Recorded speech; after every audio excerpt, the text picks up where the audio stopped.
kertas datang di sini. Ini ada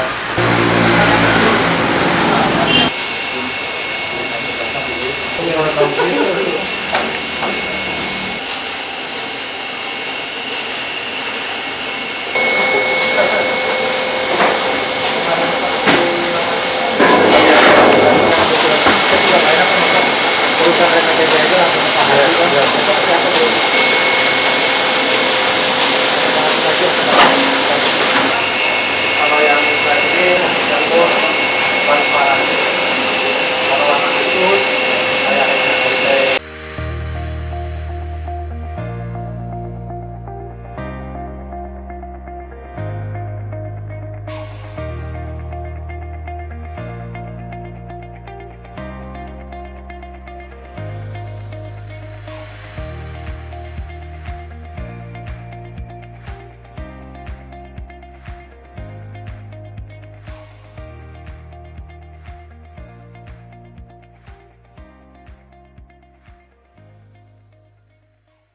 Assalamualaikum warahmatullahi wabarakatuh.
Betul, betul. Ya. Plastik.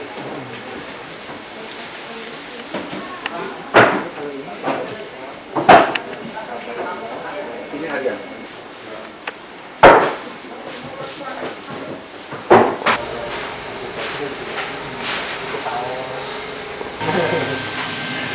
Tapi kan orang tahunya cek aja. Itu holdingnya lah. Ya, di sini ada di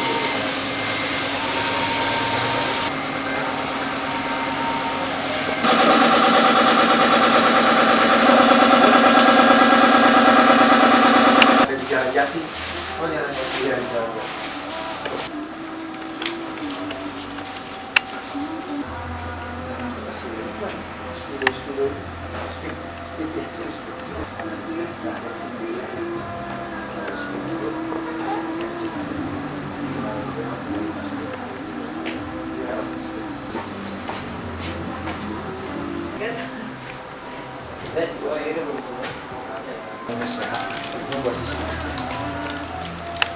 Eger kalau ada box semuanya, kalau yang ada di Eger 90%.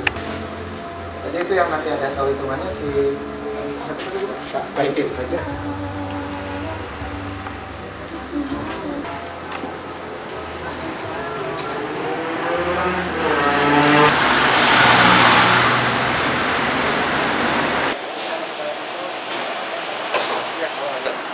Assalamualaikum warahmatullahi wabarakatuh. Bertemu lagi dengan saya Ridho. Sobat Amazing Hijrah, hari ini kita akan bersama-sama melihat salah satu percetakan terbesar di Bandung, yaitu Cipta Cekas Grafita. Pak Haji Denny yang saat ini punya bisnis ini memiliki kisah yang luar biasa sekali di balik kesuksesan dia. Mau tahu kelanjutannya seperti apa? Let's check it out.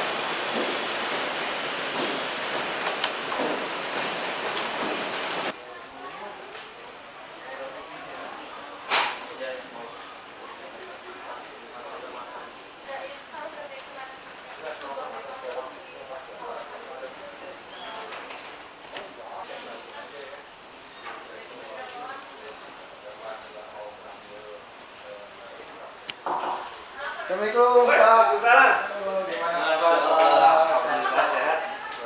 Oh, Masya Allah. Gimana Pak, semangat terus? Alhamdulillah. Harus semangat. Oh, harus semangat ya. Nah, kita masih muda. Oh, orderan lancar Pak. Alhamdulillah. Semuanya happy. Siap, siap. Sama ya, doa ikhtiar aja. Jadi hari ini dari Amazing Hijrah Pak, pengen sekali menggali lebih dalam, ngobrol-ngobrol ringan dengan Pak Denny. Barangkali ada beberapa hal yang nanti bisa di-share dan menjadi inspirasi buat para sobat Amazing Hijrah. Mbak lebih banyak lebih. Oh, enggak Pak. Mulai aja Pak ya, udah sabar deh kayaknya ya. Oke, sobat Amazing Hijrah, yuk kita langsung saksikan sekarang. Jadi kalau cerita latar belakang saya dari keluarga, ayah ibu saya ini guru, dosen ya, yang dimana punya anak 3 laki-laki yang hidup, nah, ada perempuan tapi meninggal. Nah, tapi meskipun mereka katakanlah PNS, tapi nggak pernah menyarankan ke anak-anaknya untuk menjadi PNS. Nah, justru dari kecil kita ada suasana itu justru bergerak swasta. Jadi kayak ibu saya itu punya usaha dulu jualan karpet, terus udah gitu punya persewaan alat-alat pesta. Saya anak-anaknya juga kakak adik saya suka disuruh untuk melakukan kursi, untuk perlengkapan pesta, bantu-bantu aja. Jadi alhamdulillah kita tuh tersuasanakan waktu dari kecil itu ya, oh ternyata asik juga gitu berwira swasta. Jadi pada saat saya belum lulus kuliah itu saya sudah coba belajar berwira swasta. Alhamdulillah tahun 99 saya memulai untuk lulus waktu itu belum wisuda, terus saya mulai merintis percetakan. Jadi awal usahanya di percetakan. Ya mungkin tadi Bang Ridho lihat tadi ada percetakan.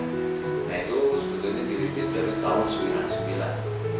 2000 Pak ya. Ya 99 bulan Agustus.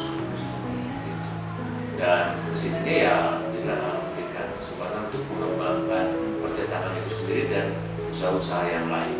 Pahit getirnya apa Pak? Kan nggak mungkin langsung gede kayak gini gitu ya. Oh, pahitnya. Oh. Tahun pertama, alhamdulillah, kadang mau gajian stres, nggak ada uangnya, bingung, aduh ini uangnya dari mana buat gajian. Tapi alhamdulillah berkat doa orang tua, ya syariatnya, doa saudara-saudara keluarga, Allah memberikan kemudahan. Tapi ada aja jalan keluarnya. Jadi tahun 1 kedua itu kadang nangis ya, ini gimana, itu gimana, karena memang kita ngerintis tidak serta langsung ada segalanya. Memang modal pertama dari orang tua, nah pastilah yang paling itu modal doanya itu yang luar biasa, bimbingannya, modal secara materinya juga, tapi memang tidak langsung modal itu bisa mencukupi segala sesuatu ya. Tapi alhamdulillah berjalan dan mungkin baru tahun ketiga yang kita mulai bisa merasakan cukup tenang karena memang cash flow sudah baik, terus juga klien juga sudah mulai banyak yang rutin ya. Di situ mulai merasakan bagaimana satu kedua masih kadang berpikir, gue mau kerja atau mau memperkerjakan orang gitu. Saya mau terusin ini udah swasta atau enggak nih. Nah tapi alhamdulillah tahun ketiga sih udah yakin udah stabil. Nah dari situ ya alhamdulillah lalu juga kasih kesempatan bikin usaha-usaha lain, ada konveksi, ada digital print, ada juga saya bikin brand clothing, baju koko, baju olahraga. Terus juga kita coba kembangkan lagi ke jualan beras, telur, terus juga produk makanan, minuman. Ya kurang lebih mungkin sekarang ada beberapa brand dari produk aparel ataupun makanan minuman. Kurang lebih 8 ya. Sebetulnya nggak ada yang kalau saya rasakan tafakuri sekarang nggak ada yang jago manusia ini sebetulnya. Apalagi saya maaf kalau sedikit cerita latar belakang akademi saya tuh model dulu juga model terus pokoknya sangat-sangat tidak membuat bangga orang tua itu prestasi akademis itu. Alhamdulillah tapi saya terus senang main, senang silaturahim. Nah, jadi singkat ceritanya ada beberapa unit usaha ini dengan izin Allah dimudahkan saya bertemu dengan orang-orang yang amanah. Jadi unit-unit usaha itu dipegang oleh teman-teman atau ya katakan sahabat-sahabat yang memang amanah sehingga ya kita berbadan tapi ya karena kejujuran amanahnya itu usaha itu ya bisa berjalan dengan baik. Dari situ ya kalau manajemen sistem selanjutnya kalau sudah amanah insya Allah lah bisa berjalan gitu. Jadi sampai saat ini kalau saya pikir urusan-urusan di mana kita mengembangkan usaha ini lebih cenderung dimudahkan karena dimudahkan oleh Allah karena dipertemukan oleh Allah itu dengan orang-orang yang soleh itu. Jadi kalau menurut saya, wah saya jago manage, jago cara bukan, hanya Allah saja yang memudahkan gitu. Jadi kalau saya akan saja hancur, apalagi yang lain-lain. Ya kalau manajemen itu kan saya pikir ada seni memanage gitu ya. Jadi saya di usaha yang ini di mana saya bekerja sama dengan sahabat, manajemennya mungkin berbeda dengan apa yang saya terapkan di produk yang lain gitu, dengan tim yang lain. Satu produk yang lain bisa jadi manajemen tidak sama ya? Betul, sistemnya mungkin beda, pola kerjasamanya saya dengan yang saya percayakan pun beda. Tapi intinya semua kita punya visi yang sama, visi yang paling saya tekankan di awal adalah visi yang tentunya akhirat, bahwa segala sesuatunya dalam usaha ini bukan masalah untung dan rugi, tapi kan masalah surga neraka ujungnya itu. Jadi kalau bicara akhirat ya kita bicara apa sih? Kita bisa mewujudkan syariat apa dalam usaha ini? Tentunya ya yang pasti kita dalam usaha ini harus mengikuti pola-pola yang halal, thayyiban. Apa yang diperjualbelikannya harus yang tentu yang halal, caranya halal dan thayyib juga tentunya. Nah kalau memang produk itu sendiri sudah tidak halal atau thayyiban ya tentu buat apa kita teruskan atau kita usahakan. Jujur saya punya klien dulu yang katakanlah menurut saya bagi saya itu adalah produk yang tidak, mungkin ada beberapa orang yang mengharapkan, tapi ada juga yang makruh. Waktu itu klien saya yang paling besar, omsetnya yang paling besar dari perusahaan luar negeri. Tapi alhamdulillah Allah berikan hidayah, berikan kekuatan. Saya meninggalkan kebiasaan mengkonsumsi produk yang dikeluarkan oleh klien saya itu, dan juga saya sudah menganggap itu buat saya tidak baik. Akhirnya saya tinggalkan karena saya tidak tenang. Dengan resiko kehilangan omset besar ya Pak? Ya, alhamdulillah waktu itu omset terbesar hampir 33% sampai 35% per tahun kontribusinya terhadap omset perusahaan. Ya, perusahaan percetakan waktu itu, percetakan dan konveksi. Tapi ya namanya hati ya, kita kan tetap cari tenang ya, ingin selamat dunia akhirat.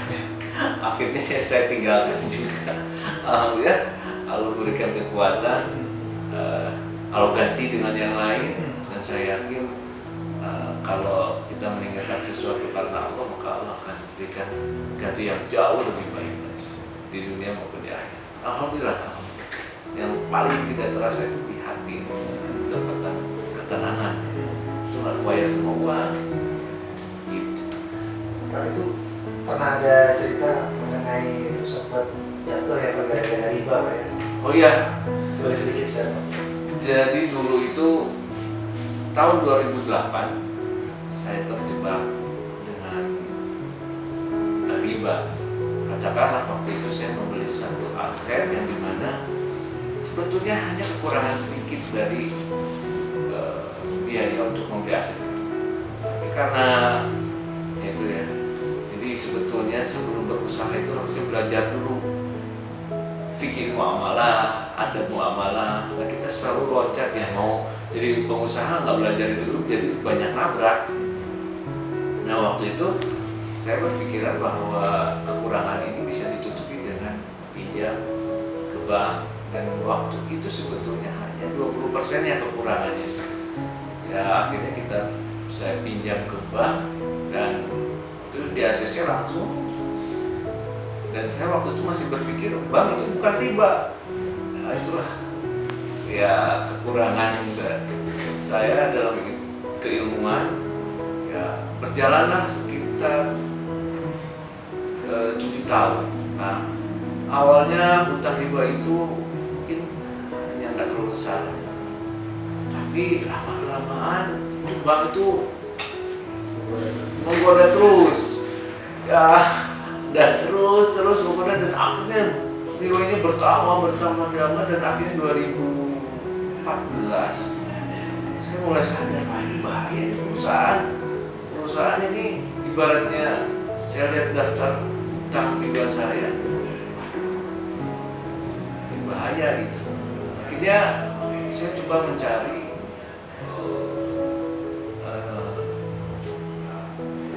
ilmu tentang riba itu sendiri. Saya bertanya ke 11 ustadz, dan yang 7 ustadz bilang boleh katanya. Tapi setiap bilang boleh, nggak lama, seminggu ataupun 2 minggu itu yang asalnya setelah dibilang boleh tuh tenang, tapi setelah seminggu 2 minggu galau lagi. Dan yang paling kerasa itu yang saya bikin galau itu, nggak Bang Ridho, kita mau tidur itu tidur itu harus tenang ya, dan itu harus dipersiapkan, dan yang pasti kita harus mengikuti sunnah Rasulullah SAW, yang dimana sebetulnya saya udah tahu itu ilmu itu. Mau tidur itu harus berdoa, sunnahnya berwudu, terus zikir, salawat, ayat kursi. Kalau nggak kelaksanain itu, jadi yang dipikirin hanya dunia. Entah pekerjaan, entah hutang, cicilan, dan ngerinya juga itu sampai kadang pekerjaan ke bawah tidur sampai mimpi itu ngerjain kerjaan, kacau. Itu hidup tuh nggak tenang. Bangun tidur beringatnya dunia terus. Wah,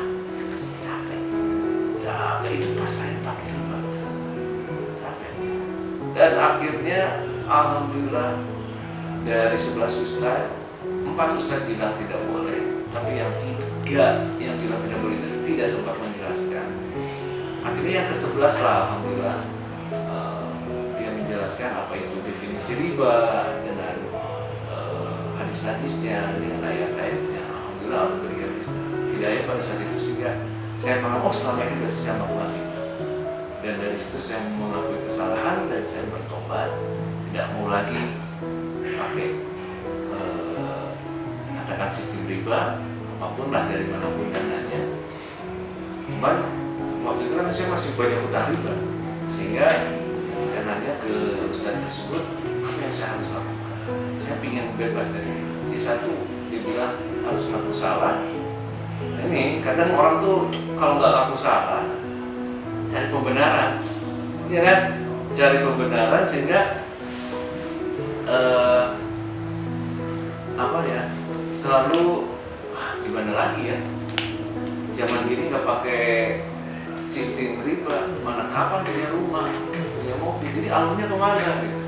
Nah, itu yang itu jadi dia bilang aku salah mau kita harus banyak kontribusi mengakui kesalahan gitu.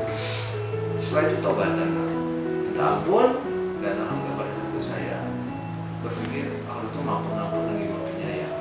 Kalau sudah mengampuni pasti disayang, kalau disayang pasti dikasih jalan. Dan Ustadz tersebut bilang selama proses pemberesan ini jangan ngambil lagi riba. Nah ya pertobatannya diterima, pasti akan diberi jalan.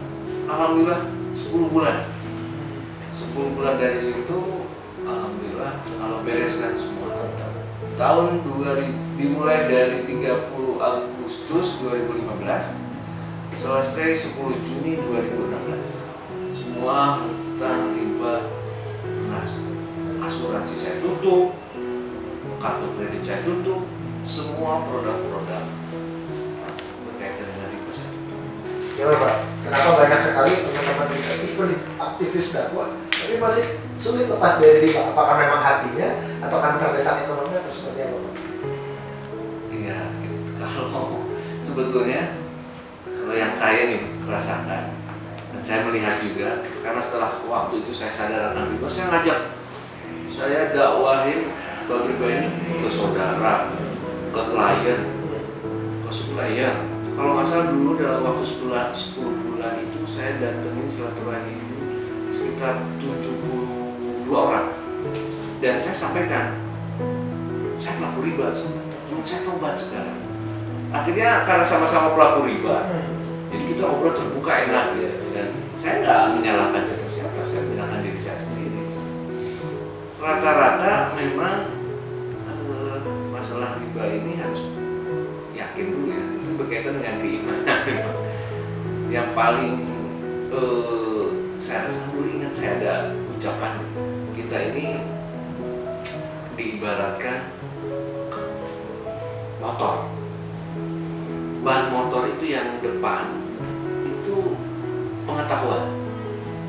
Jadi ibaratnya dia bisa yang tahu kemana itu ban depan kan. Ya. Itu seperti ilmu. Kita tahu ilmu-ilmunya.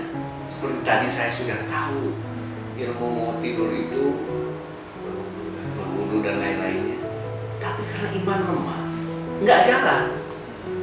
Nah, itu iman itu ban motor belakang. Ibaratnya seperti itu. Kalau imannya lemah ya nggak maju-maju, meskipun tahu dia kemana, tahu ilmunya, tahu arahnya, tapi nggak maju. Jadi nggak dilaksanakan. Nah, biar iman naik, seperti apa? Nah, yang harus kita lakukan? Ternyata salah satunya saya dapat dari buku adalah kesederhanaan dan ini ya tentunya mendekatkan diri sama Allah. Mendekatkan diri sama Allah itu dulu saya merasakan hal yang ringan dilaksanakan. Dulu yang saya rasakan, saya udah tahu sholat tepat waktu itu keutamanya banyak. Dulu jarang. Nah, jujur saya itu sadar riba bulan 30 Agustus 2015.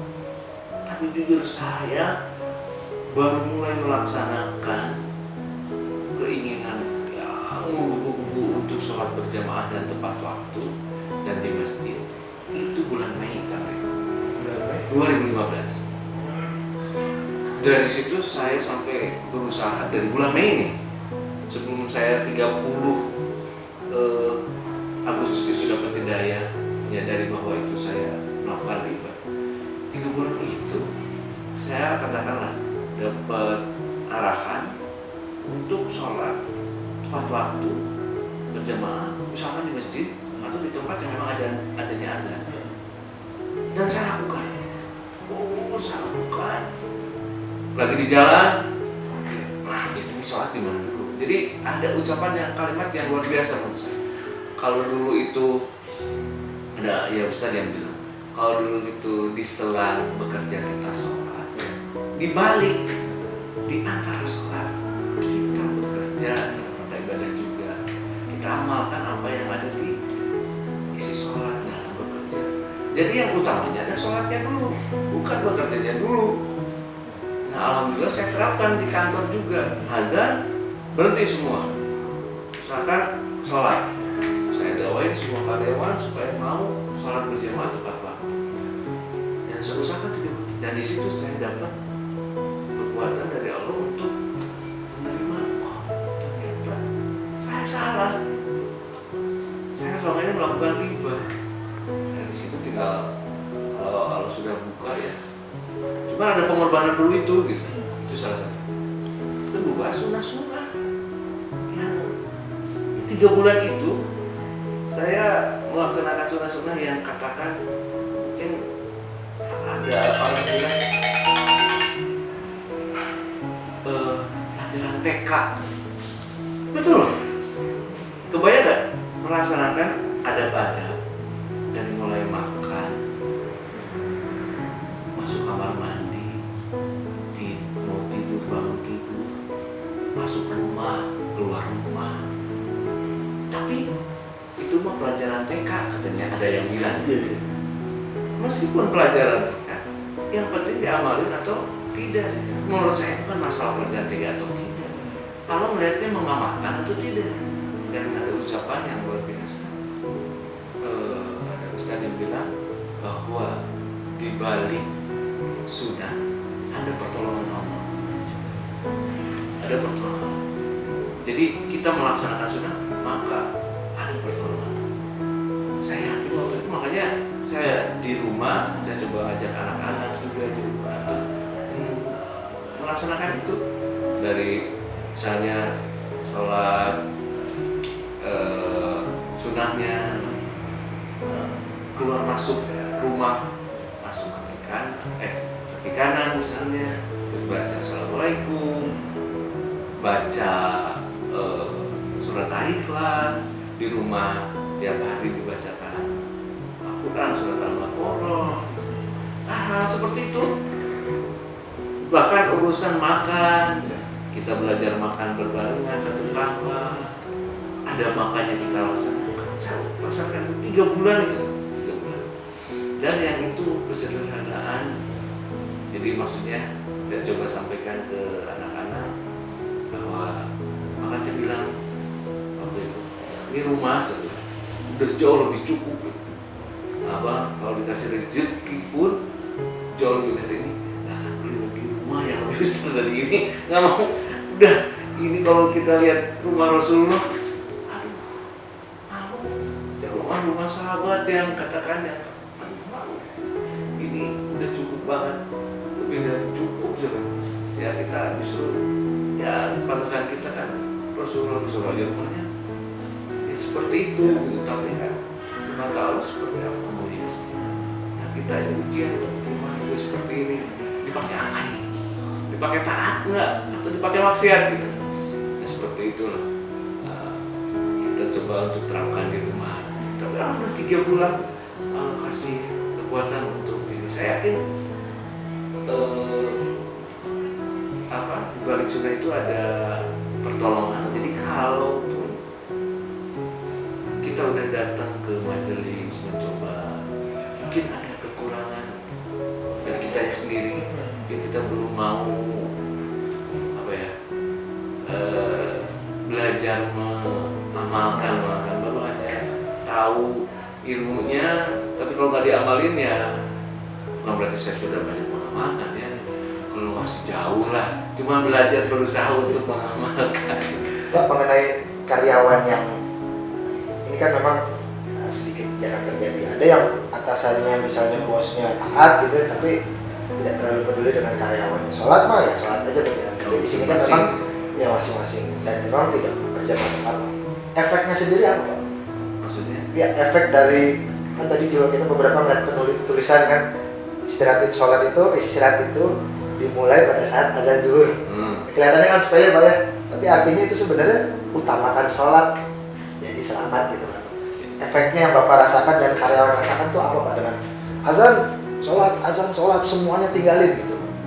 Ya, saya di sini hanya berusaha belajar menyampaikan bahwa di balik kita melaksanakan ibadah sholat dengan tepat waktu, maka banyak hal-hal yang akan Allah berikan kebaikan kepada kita. Nah, kalau saya pribadi merasakan di sini, ya yang pasti ketenangan ya, terus juga perusahaan juga diberikan, ya katakan ya, maaf misalnya selalu adalah ujian juga perusahaan tuh, ya katakan COVID kemarin, ya tapi masya Allah berikan satu jalan yang tak terduga. Terus kalau dampaknya buat karyawan itu sendiri, kalau saya bicara ngobrol, ya mereka alhamdulillah, kita coba sampaikan ke mereka juga habis sholat asar misalnya ada hadis-hadis yang kita sampaikan. Ya saya harapannya mereka menyampaikannya juga di rumah. Yang paling tidak ya buat merekanya sendiri, bahwa ini semua kebaikan utamanya buat mereka gitu. Dampaknya karyawan juga lebih tenang, lebih ya yang namanya kalau dekat sama Allah, ya kita akan tenang lah insya Allah. Ya lebih berkah harapannya dunia akhirat, dan tidak hanya semata dunia yang kita cari, tapi justru akhirat yang utama. Ya kita niat pergi ke kantor juga yang diutamakan karena ini dalam rangka ibadah di mana kita mencari nafkah. Ya hal-hal seperti itu yang mungkin coba kita sampaikan ke karyawan. Ya efeknya perusahaan kalau buat saya sih lebih kondusif. Kalau boleh tahu Pak, sekarang secara in total dari beberapa unit bisnis kesemuanya sudah punya berapa karyawan dan udah berapa Pak omsetnya? Omset mah. Jadi sebetulnya kalau karyawan total dari semua yang harus dititipkan kepada saya, itu pun ada yang saya bekerja sama sahabat, ada juga yang memang syariatnya saya sendiri. Total itu 180-an 180 karyawan. Nah, ada sekarang misi yang berubah dalam perusahaan. Jadi kita terapkan bahwa target kita sekarang bukan omset lagi Kak Ridho. Karena saya ada ucapan Ustaz yang bilang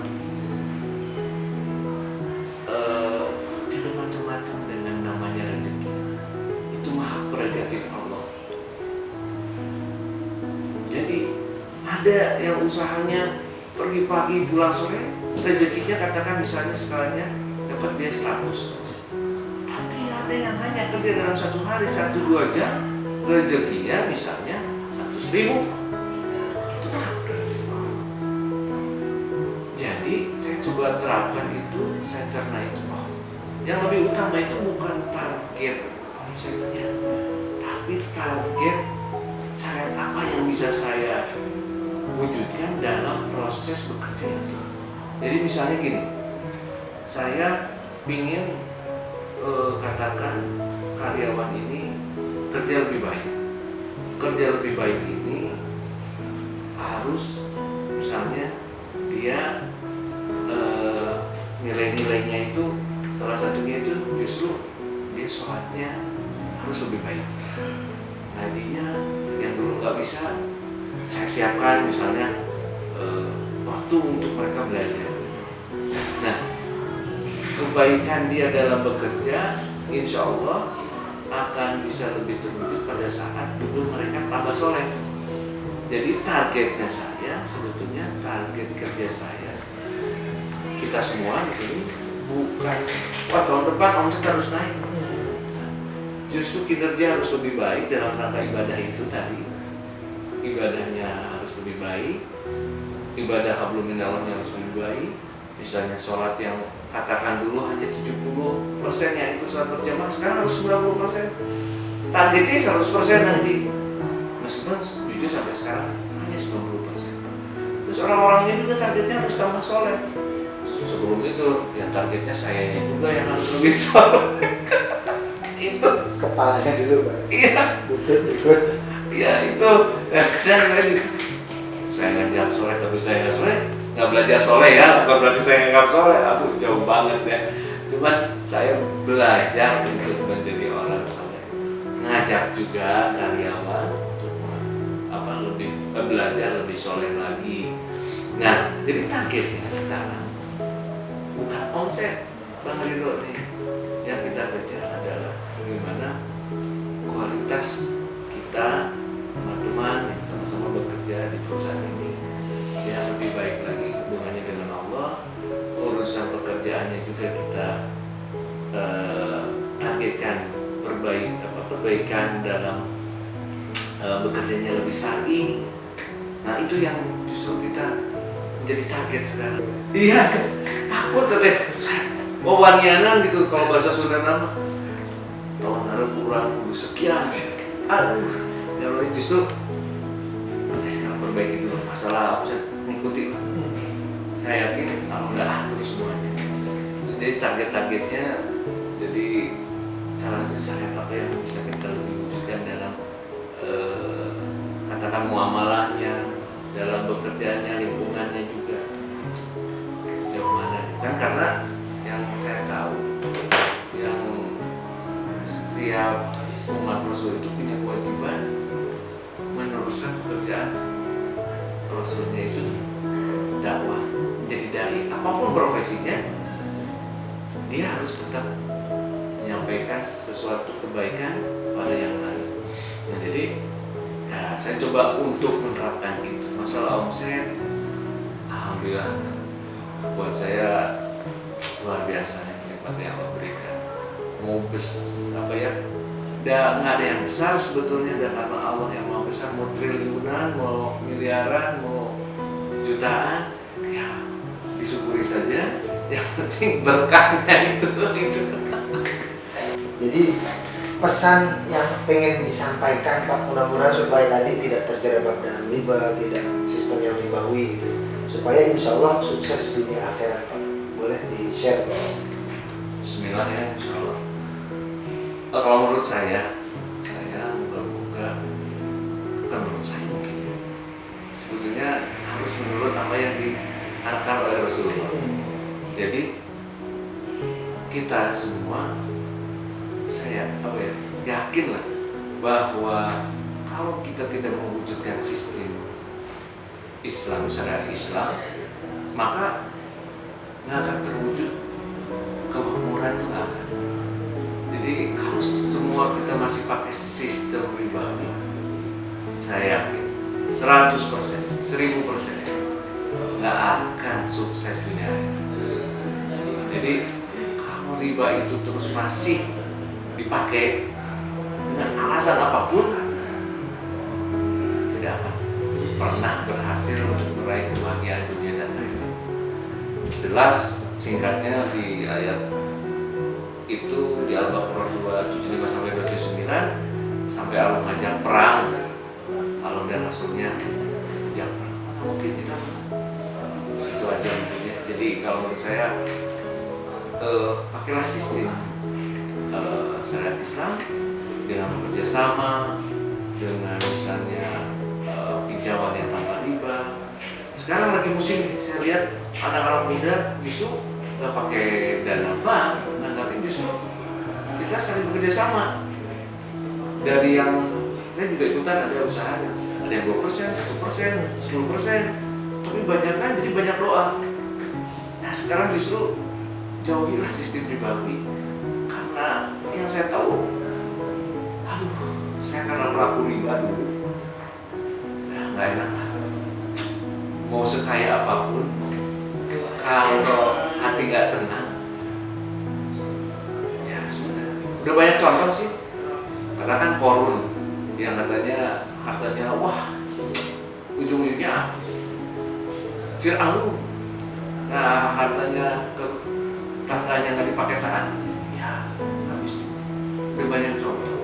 Terus emang kita mau ngejar sekaya apa? Ya, ujungnya juga apa yang dibawa kita ke akhirat ada lagi. Jadi kalau misalnya tetap kita mau usaha tanpa adu usaha dengan menggunakan riba, maka tidak akan dapatkan yang namanya kebahagiaan dunia dan akhirat. Kamu bahagia dunia, bahagia akhirat. Salah satunya jauhi riba, karena sekarang ini riba itu merajalela. Tapi ya jadilah kita orang-orang yang memang berusaha menjauhkan sistem ribawi itu. Itu saja motif. Untuk motivasi sedekah Pak, kenapa kita harus banyak bersedekah? Wah, luar biasa. Nah sekarang ini justru nggak hanya, ternyata saya dapat ilmu juga dari seorang ustaz. Sedekah itu banyak tingkatannya. Ternyata yang paling rendah itu di zakat, makanya jadi wajib. Yang paling tinggi itu di wakaf. Jadi kalau bisa kita menggulirkan wakaf produktif, wah itu luar biasa. Wakaf produktif itu justru yang akan menurut saya menopang perubahan yang apa ya, katakan sekarang sistem yang kapitalis ataupun apa menjadi sistem yang syar'i. Kalau wakaf produktif itu berjalan dengan baik, insya Allah pasti memberikan keberkahan, saya jamin. Nah kalau wakaf ini kan sedekah tingkat tinggi, paling tinggi. Nah ya, kalau menurut saya, kalau ingin cepat terjadi perubahan, yuk kita sama-sama belajar mewujudkan wakaf produktif. Oke, baik. Demikianlah sudah banyak sekali yang disampaikan oleh Kang Denny. Ini banyak hal sekali Pak ya yang insya Allah akan sangat bermanfaat. Jadi buat para teman-teman, para sobat Amazing Hijrah yang saat ini usahanya masih terkait dengan sistem ribawi, masih pinjam kendaraan melalui leasing, masih pinjam dengan modal dari bank ya Pak ya, masih punya kartu kredit, hentikan, stop, karena itu mendatangkan laknat dari Allah. Jadi apa kuncinya? Seperti yang disampaikan Pak Denny tadi, bersirkah, bersirkah, bersirkah. Tidak semua orang memiliki uang tapi punya ide tapi tak punya uang ya Pak ya. Jadi kita bisa bersirkah dengan teman-teman kita. Kemudian apa yang bisa dilakukan? Kita harus memulai bisnis juga dengan salah satunya adalah dengan bekal ilmu. Karena ilmu ini insya Allah menjadi penerang kita supaya kita tidak terjerembab dalam yang namanya sistem ribawi seperti itu. Mudah-mudahan apa yang disampaikan hari ini sangat bermanfaat sekali dan sobat Amazing Hijrah bisa mengaplikasikan hal tersebut dalam kehidupan sehari-hari. Supaya apa? Supaya hidup kita mendatangkan manfaat, mendatangkan barokah dan tidak mendapatkan mimpi buruk seperti yang dialami oleh Pak Denny tadi sampaikan. Terima kasih Pak Denny sekali lagi, hatur nuhun. Semoga makin barokah usahanya, makin sukses, makin soleh lagi para pegawai-pegawainya dan mendatangkan banyak manfaat untuk dunia. Amin. Terima kasih sekali lagi Sobat Amazing Hijrah. Sampai jumpa di lain waktu. Wassalamualaikum warahmatullahi wabarakatuh. Waalaikumsalam.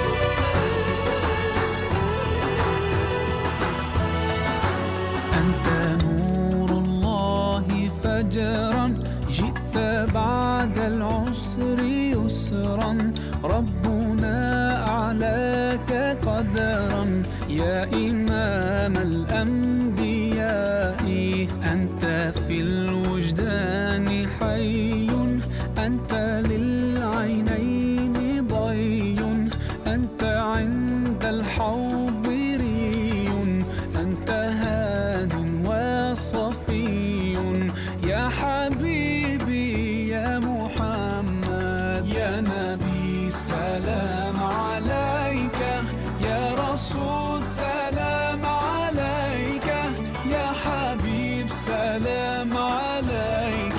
صلاة